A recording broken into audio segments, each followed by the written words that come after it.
everyone, welcome to IIT-JAM in Chemistry tutorial number 42, and this is the final part, that is part 4 of lecture number 2 of the physical chemistry chapter solid state. So these are what about the previous 3 lectures under the subtopic elementary applications of vectors to crystal systems. So today in this lecture we are going to discuss about stress, strain, dislocation and defect. Let's start with stress and strain.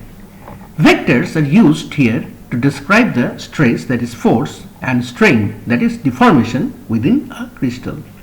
A more advanced mathematical construct called a tensor is typically used as it can capture both magnitude and direction in multiple directions. Let's discuss tensor.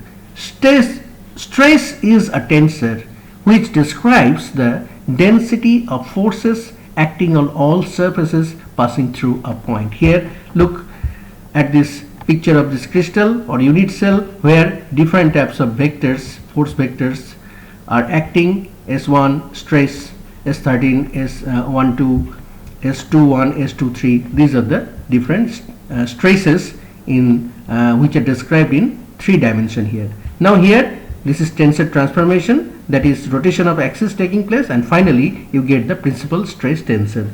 So according to the theory of elasticity, external forces acting on a solid body produce internal forces between the portions of the body and it causes deformation.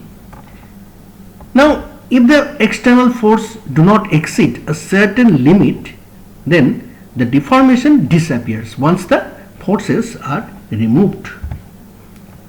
Now the last and final one, dislocation and defect analysis. 3 types of vectors are here we can have. Number 1 is dislocation vector or Burgers vector.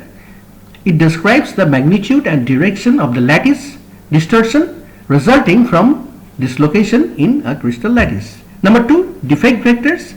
It is a set of numerical values that describes the characteristics of a defect or imperfection in a system. And final number 3, grain boundary vectors. It describes the orientation and displacement of atoms across grain boundaries.